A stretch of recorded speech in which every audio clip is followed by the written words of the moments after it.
আসসালামু আলাইকুম প্রিয় ভাইয়া এবং আপুরা, আমি মোহাম্মদ পড়াশোনা করছি ফরিদপুর মেডিকেল কলেজে এমবিবিএস প্রথম বর্ষে। আজকে আমরা আলোচনা করব সেল কেমিস্ট্রি বা কোষ রসায়ন নিয়ে। তোমরা জানো এই চ্যাপ্টারটি, কোষ রসায়ন চ্যাপ্টারটি একটা ভাস্ট চ্যাপ্টার। তাই আমরা চেষ্টা করব চ্যাপ্টারটিকে কতগুলো অংশে ভাগ করার জন্য, এবং ইনশাআল্লাহ যদি সুস্থ থাকি, বেঁচে থাকি, তাহলে সম্পূর্ণ চ্যাপ্টারটিকে আমরা কভার করব। তো চলো দেরি না করে শুরু করা যাক। প্রথমে আমরা এই চ্যাপ্টারের প্রথমেই দেখতে পাই কিছু আলোচনা রয়েছে শর্করা নিয়ে। তো আমরাও বইয়ের সিরিয়াল অনুসারে শর্করা নিয়ে আলোচনা শুরু করছি। শর্করা এই কথাটির আসলে অর্থ কি তোমরা কি জানো? শর্করার অর্থ হচ্ছে কঙ্কর। কঙ্কর, এই কঙ্কর অর্থ আবার কি জানো? এই কঙ্কর অর্থ হচ্ছে নুড়ি পাথর।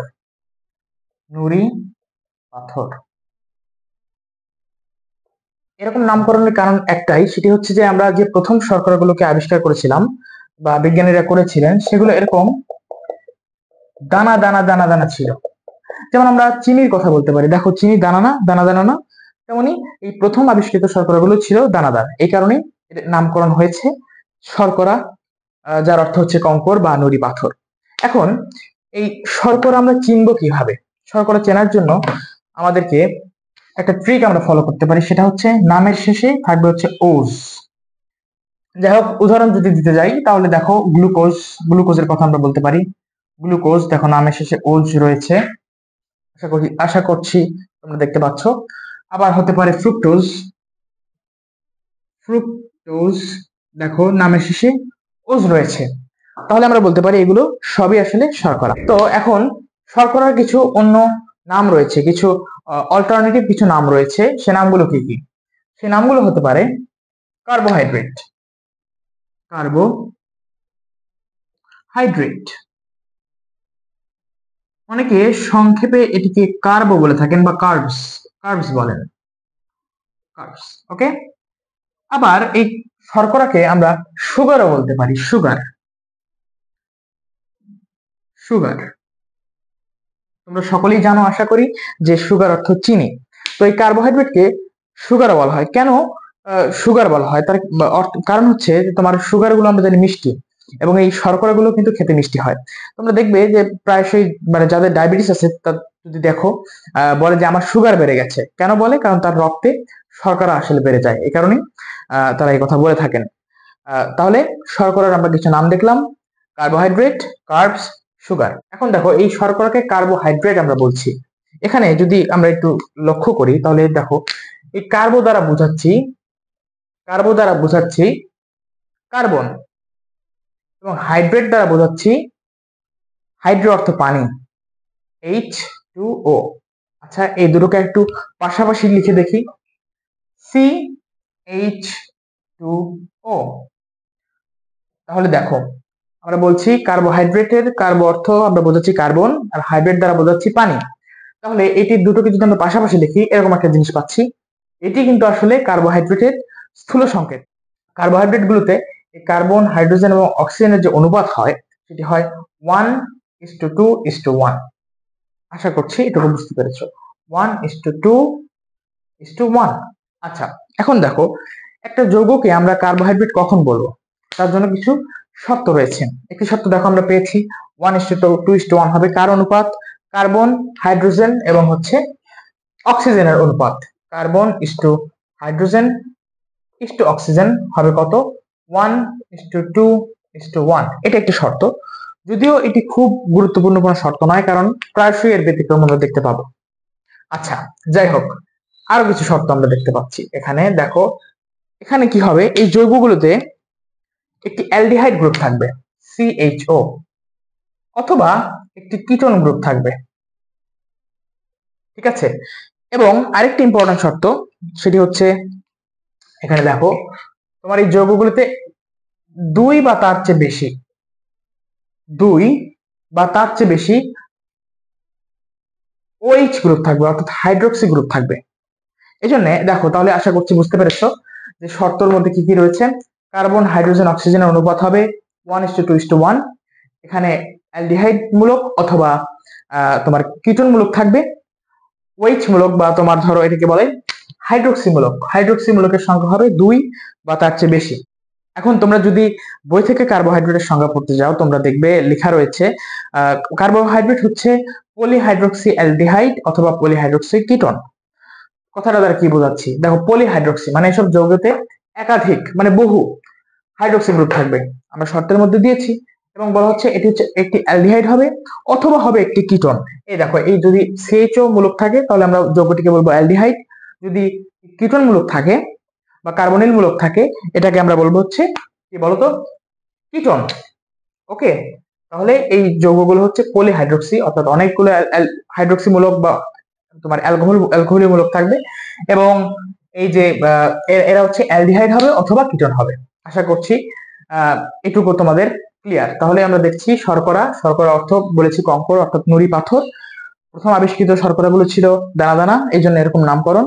এবং আমরা যদি কার্বোহাইড্রেট চিনতে যাই তাহলে বা হ্যাঁ কার্বোহাইড্রেট চিনতে যাই, সহজ একটি সিস্টেম হচ্ছে নামের শেষে ওস থাকবে।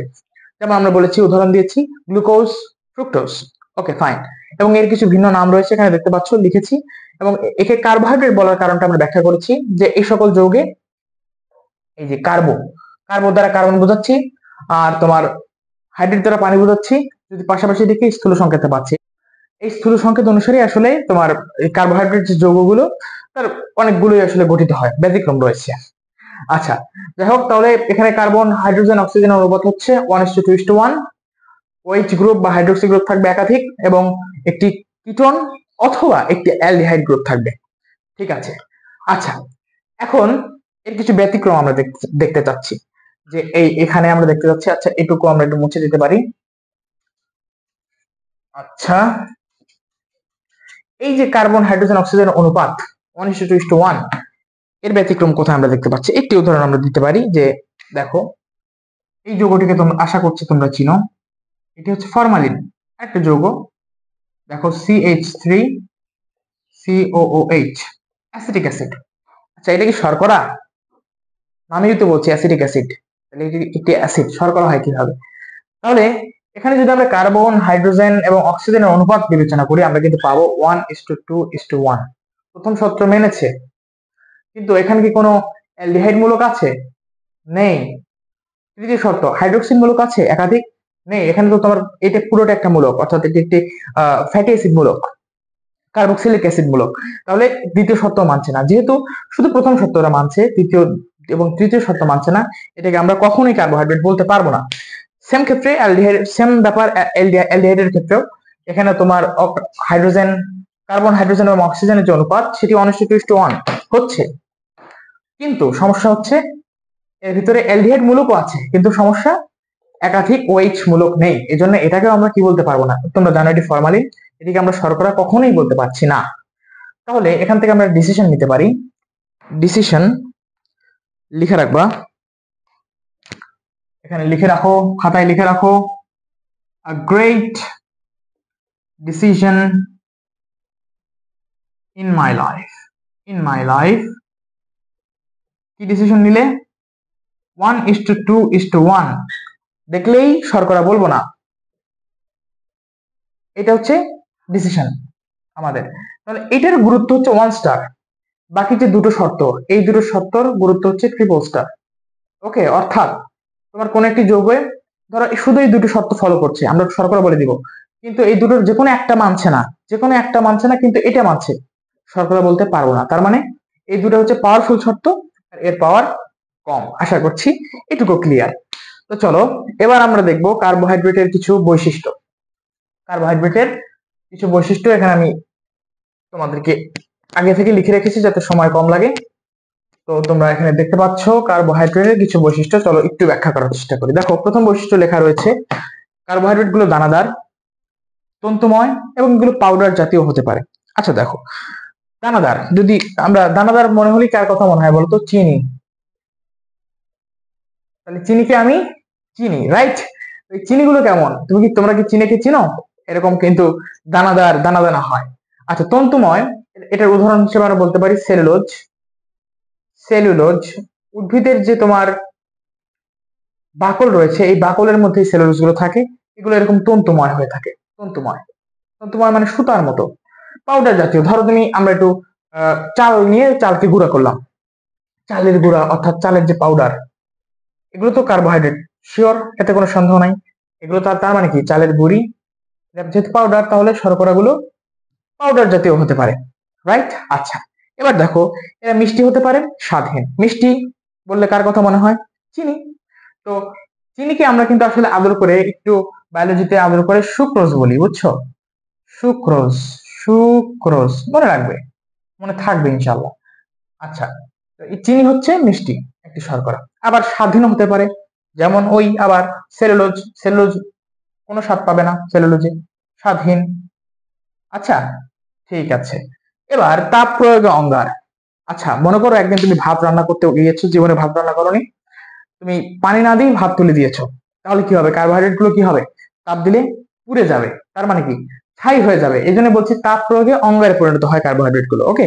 আর যখন আমরা প্রোটিন পড়বো তখন আমরা একটি কথা পাবো, সেটি হচ্ছে যে প্রোটিন তাপ প্রয়োগে জমাট বাঁধে। উদাহরণ, আমরা যখন ডিম সিদ্ধ করি, ডিমের ভিতরে কিন্তু প্রথমে সব তরল পদার্থ তরল অবস্থায় থাকে, রাইট? এখন যখন আমরা ডিম সিদ্ধ করছি, সিদ্ধ করার পর দেখবে এটি জমাট বেঁধে কি একটা সলিড, সেমি সলিড বা সলিড একটা অবস্থা ফর্ম করে, রাইট? তার মানে প্রোটিন গুলো তাপ প্রয়োগে কিসে পরিণত হয় বলতো? জমাট বাঁধে, রাইট? আচ্ছা, দ্রবণীয়তা এবং অদ্রবণীয়তা। কার্বোহাইড্রেট গুলো ম্যাক্সিমাম হচ্ছে অদ্রবণীয়, ম্যাক্সিমাম, ম্যাক্সিমাম, ম্যাক্সিমাম অদ্রবণীয়। কিছু আছে দ্রবণীয়। দ্রবণীয় উদাহরণ সম্পর্কে, ওই যে ঘুরে ফিরে আবার চিনি। চিনি শরবত আমি জানি তোমরা খেয়েছো, গরমের দিনে খুবই ভালো লাগে খেতে। তো এই চিনি যদি পানির ভিতরে দাও, দ্রবীভূত হয়ে যাবে, তার মানে এই কার্বোহাইড্রেটটা দ্রবণীয়। আবার কিছু কার্বোহাইড্রেট রয়েছে যেগুলো অদ্রবণীয়, ফর এক্সাম্পল সেলুলোজ। আবার সেই ঘুরে ফিরে সেলুলোজ, সেলুলোজ, সেলুলোজ কি বলতো, দ্রবণীয় নাকি অদ্রবণীয়? অদ্রবণীয়। আবার বলতে পারি স্টার্চ। এই যে আমরা যে ভাত খাই, ভাতগুলোকে তুমি পানির ভিতর দিবে, গলে যাবে? কখনোই গলবে না।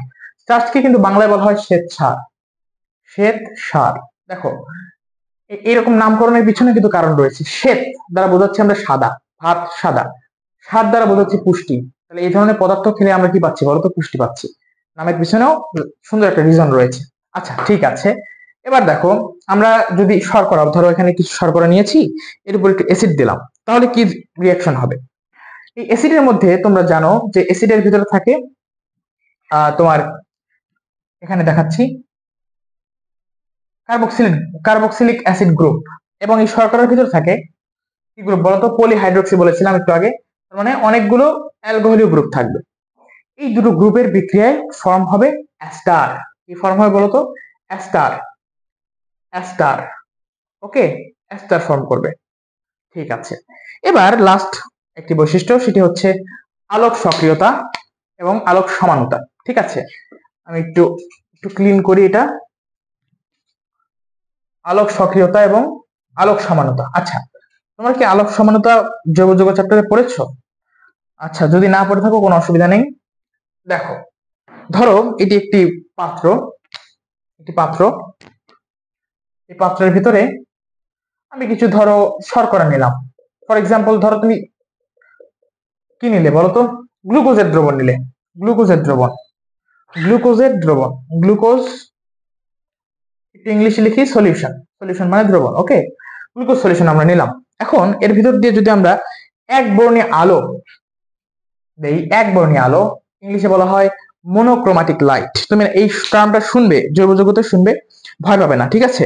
তো মনোক্রোমাটিক লাইট যদি আমরা পাস করি, এই ধরো একটি কার্বোহাইড্রেটের যে সলিউশন অর্থাৎ গ্লুকোজ সলিউশনের ভিতর দিয়ে যদি আমরা পাস করি, তাহলে যেটা হবে, আলোগুলো কি হয়, একটা নির্দিষ্ট তলে, কথাটা কঠিন লাগবে আমি জানি, তারপরে শুনো একটু, মনে থাকলে ভালো, না থাকলে আরো ভালো, ওকে? এই আলোগুলো যে কোনো একটি তলে অসিলেট করে, স্পন্দিত হয়। ধরো এই আলোগুলো, আলোগুলো হচ্ছে তোমার এই তলে কি করছে? অসিলেট করছে, অর্থাৎ স্পন্দিত হচ্ছে। এখন যে সকল যৌগ হচ্ছে আলোক সক্রিয়, তারা এই আলো যে তলে সক্রিয় মানে তোমার স্পন্দিত হচ্ছে, সেই তলটাকে হয় ডানে অথবা বামে, হয় ডানে অথবা বামে কি করতে পারে? ঘুরিয়ে দিতে পারে। যারা ঘুরিয়ে দিতে পারছে তাদেরকে বলছে আলোক সক্রিয়। এই তোমার শর্করাগুলো এই আলোক সক্রিয়তা প্রদর্শন করে। যে আমরা এখানে লিখেছি গ্লুকোজ সলিউশন, কি করবে গ্লুকোজ সলিউশন? এই আলোটাকে, কিছু গ্লুকোজ সলিউশন আছে বামে ঘুরাই দিবে আলোর তলটাকে, আর কিছু আছে আলোর তলটাকে ডানে ঘুরাই দিবে।